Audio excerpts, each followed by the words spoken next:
Nobody talks about this side of the California real estate story. The pretty side, the romantic side, the side where the most beautiful places in the entire state are also the ones bleeding out the hardest right now. We're not talking about rough neighborhoods or forgotten cities. We're talking about Victorian villages on cliff tops, gold rush towns wrapped in pines, river cabins under towering redwoods, and wine country states that belong in a painting. And every single one of them is losing value fast. This is a countdown of 10 California towns where home prices have fallen more than almost anywhere else in the state, ranked from the smallest drop to the most jaw-dropping.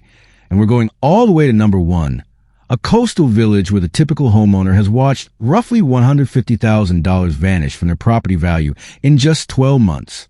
Every number in this video comes directly from current Zillow data. No guessing, no spin. Number 10, Sonora. Number 10 takes us into the Sierra foothills, into one of those towns that looks exactly like a movie set because, honestly, it kind of is one. Sonora is the county seat of Tuolumne County, the old gold rush gateway town that Bay Area families discovered on pandemic road trips and immediately started throwing money at. Red brick storefronts leaning shoulder to shoulder along Washington Street. A white-painted church sitting up on the ridge. Pine-covered hills closing in on every side. You can smell the wood smoke from your car window before you even park. Zillow right now shows a typical Sonora home sitting at around $413,000, down 5.1% over the past year. And here's the pattern I need you to lock in right now, because you are about to watch it play out in every single town on this list. When remote work made distant irrelevant, buyers flooded towns like Sonora with Bay Area cash, paying prices that only made sense if the jobs, the commute exemption, and the lifestyle fantasy all held together permanently. They didn't. Companies started calling people back.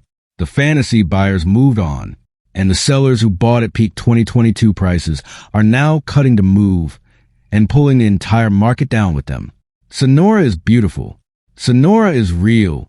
But Sonora is also a cautionary tale about what happens when a small town gets temporarily adopted by a much wealthier city, and then gets quietly abandoned when things change. Number 9, Grass Valley. If Sonora is the foothills in the south, Grass Valley is the foothills in the north. And honestly, it has always been the cooler older sibling. More established, more infrastructure, more of a real community, and less of a weekend destination. Empire Mine State Historic Park sits right on the edge of town, the ruins of one of the richest gold mines in California history. Still beautiful and slightly haunting. The downtown has independent restaurants, independent bookstores, a live music scene. People don't just vacation in Grass Valley. They actually live there, which is exactly what made the pandemic surge so extreme here. Remote workers didn't come to Grass Valley for a weekend fling. They came to actually put down roots, bid against each other in heated multi-offer situations, and push median prices up by nearly 40% in 2 years. Zillow currently places the typical Grass Valley home at approximately $528,000, down about 5.4% year over year. The drop sounds manageable until you do the math. On a $528,000 home, a 5.4% decline is roughly $28,500 gone in a single year, and the trajectory hasn't reversed yet. The buyers who drove that surge needed either remote work freedom or a very specific tolerance for a 2-hour commute to Sacramento. As both of those conditions have softened, so has the demand that was holding these prices up. What you're watching in Grass Valley is a slow motion correction, not a crash, but a steady, grinding repricing of what this town is actually worth to people who have to live in the real economy and not the pandemic one. Number 8, Nevada City. If Grass Valley is a practical one, Nevada City is the magical one. It sits just a few miles up the road, but it feels like a different century entirely. Narrow streets lined with Victorian houses painted in creams and deep greens and burgundies. Gas lamp-style streetlights that glow amber at night. A downtown where the buildings look like they were built for a daguerreotype and then decided they liked it enough to stay that way. Nevada City doesn't just have character. It's made almost entirely of character and not much else. The population is under 3,200 people. The job market is essentially non-existent for anyone who doesn't work remotely or own their own business. And a typical home on Zillow right now is sitting at around $615,000, down approximately 5.7% over the past year. Here is the uncomfortable truth about Nevada City that nobody in the local real estate market wants to say out loud. This town was always a niche product.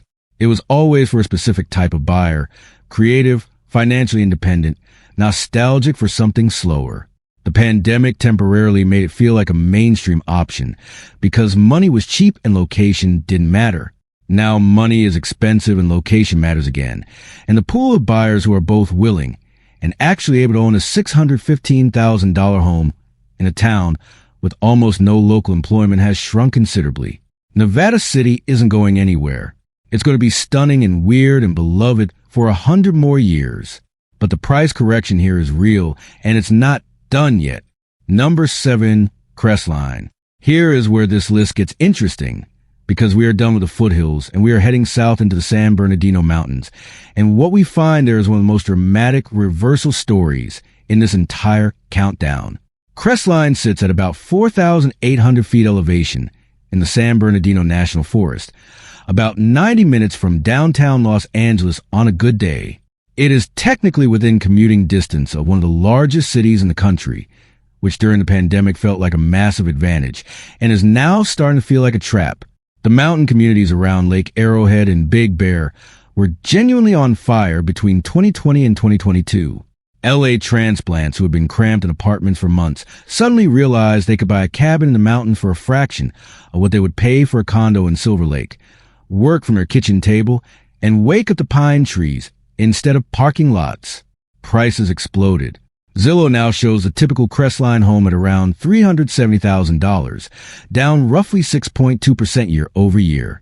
And the reason is layered. First, the return to office wave hit LA hard, and that 90-minute drive each way became completely untenable 5 days a week. Second, the insurance market in California's mountain zones has become genuinely brutal. Multiple major insurers have pulled out of high fire risk areas entirely, and what remains is expensive, with deductibles that would make your eyes water. And third, the short-term rental market that made mountain cabins look like investments has cooled sharply as Airbnb supply exploded, while tourist demand leveled off. Number 6, Idlewild. Stay in the mountains. Move about 60 miles south.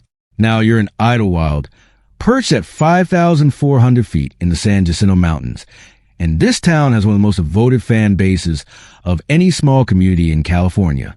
People don't just love Idlewild. They love it with a strange, specific, almost evangelical intensity. It has no traffic lights. It has one main street. It has a cat who was elected honorary mayor and whose name is Mayor Max III. It has the kind of coffee shops and art galleries that make urban transplants feel like they finally arrived somewhere real. And for years, it was one of the best kept secrets in Southern California. That secret is now fully out. The pandemic buyers fully arrived, and the market is now fully correcting. Zillow puts the typical Idlewild home at around $535,000, down approximately 6.8% over the past year. The same insurance crisis that is hammering Crestline is hitting Idlewild even harder, because the fire risk here is not hypothetical. The Cranston fire tore through thousands of acres of the San Jacinto Range in 2018, and in a community surrounded by dry chaparral and pines at elevation, that memory doesn't fade. Buyers who do their homework on insurance quotes before closing are frequently discovering that the annual cost has doubled or tripled what was 3 years ago, and some are backing out entirely. When your carrying costs jump by $400 to $600 a month just on insurance, the math on the purchase price has to change. And it is. Number 5, Clear Lake. And now we make a sharp turn, because number 5 does not fit the romantic mountain village pattern at all. Clear Lake is not charming. Clear Lake is not a weekend destination. Clear Lake is one of the most economically distressed communities in California, and it sits on the shores of Clear Lake, which despite its name and its history as the largest natural freshwater lake entirely within California's borders, has been struggling with toxic algae blooms, environmental degradation, and decades of economic decline. The median household income in Lake County is among the lowest in the state. Unemployment runs high. Services are stretched. And yet during the pandemic, Even Clear Lake saw a surge of buyers, mostly lower-income remote workers and retirees on fixed incomes looking for anything, they could actually afford in California. Zillow currently puts the typical Clear Lake home at around $215,000, down about 7.3% year over year.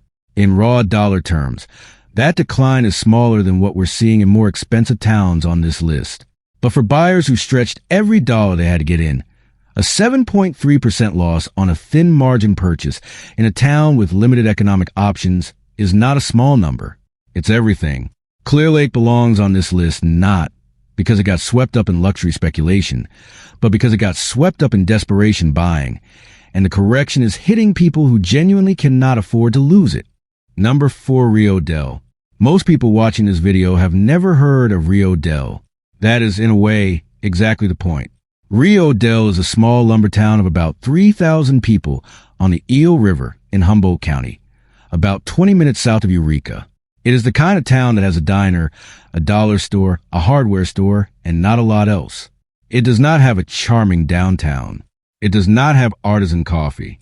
It does not have anything that pandemic lifestyle buyers were specifically seeking. And yet prices climbed here too, because the sheer scarcity of anything affordable in California meant that buyers eventually started reaching all the way into places like Rio Dell just to find something they could close on.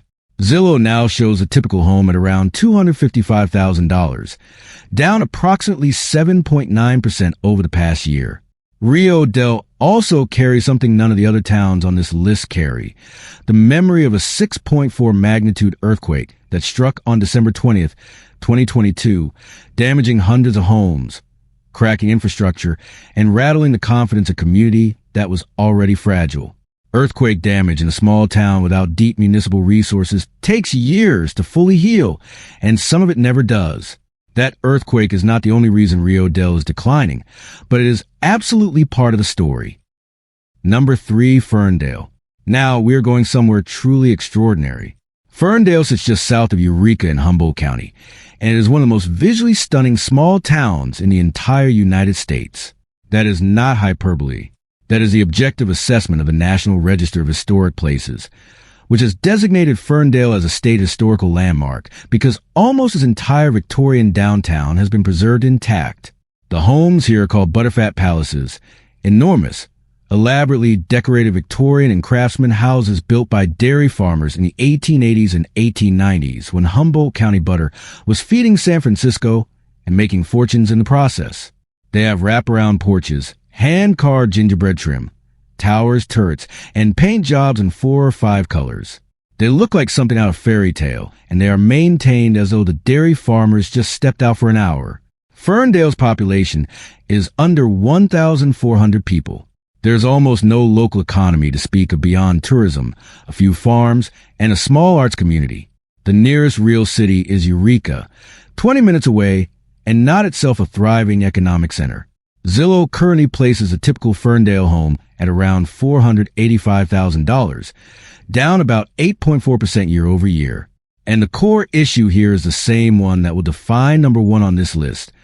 When a town's entire value proposition rests on aesthetics and atmosphere rather than economic fundamentals, its prices are always going to be a function of how many romantics with real money happen to be in the market at any given moment. Right now, there aren't enough of them, and the correction is significant. Number 2, Mendocino. We are almost at number 1. But before we get there, I need to stop at Mendocino, because Mendocino deserves its own moment of silence. If you have never been to Mendocino, it sits on a headland above the Pacific Ocean, about 3 hours north of San Francisco, and it is the kind of place that makes first-time visitors go quiet. Not because there's nothing to say, but because whatever you try to say feels inadequate. The ocean stretches out below the bluffs in every shade of gray and green and deep blue. The old New England-style saltbox houses and water towers and white-painted churches sit above the surf as if they were placed there by someone with an eye for composition. The light in the afternoon is different here than anywhere else. Artists have been coming here for 100 years to try to figure out why. And the real estate market in Mendocino is in serious pain right now. Zillow places a typical home at approximately $830,000, down about 9.1% over the past year. on an $830,000 property. That is nearly $76,000 in lost value in 12 months. The buyers who drove Mendocino's pandemic surge were a very specific breed. Wealthy remote workers and semi-retired professionals from San Francisco and the Bay Area who wanted a coastal retreat they could live in full-time rather than just visit. That demand was real, but it was also finite, and it was always going to be sensitive to rising mortgage rates, rising insurance costs, and the general recalibration of just how much someone is willing to pay for a house in a town with one grocery store, no hospital, and a 2-hour drive to a major airport. The magic of Mendocino is permanent. The peak pricing of 2022 was not. Number 1, Wallala. And here we are. Number 1 on this list is not a town most Californians think about. It doesn't have Mendocino's name recognition, or Ferndale's fairy tale architecture, or Nevada City's Instagram presence. Wallala, pronounced Wallela, from a Pomo word meaning water coming down place, sits on the Sonoma coast where the Wallala River meets the Pacific, and for those who have found it, it is simply where they want to be. The population is under 600 people. There is a grocery store, a post office, a gas station, a hotel on the cliff above the ocean, and a handful of restaurants. The Sonoma Coast State Park wraps around it on multiple sides, which means the scenery is protected forever and will never be obscured by development. On a clear morning, with the river fog still sitting in the valley and the ocean hammering the rocks below the bluffs, it feels like the world ends here in the best possible way. And the typical home in Wallala, according to Zillow, is now sitting at approximately $690,000, down about 10.4% over the past year. That is roughly $71,000 in value, erased in 12 months. On a property in a town of 600 people with no real local economy, no hospital within reasonable distance, no significant employment base, and a fire insurance market that has essentially collapsed for the Sonoma coast. That decline is the market telling you something very specific. It is telling you that Wallala's prices were never based on what Wallala could provide to someone who needed to actually live a full life in the real world. They were based on what Wallala looked like in photographs and felt like on vacation. They were based on the fantasy of leaving everything behind and sitting on that cliff above the ocean forever.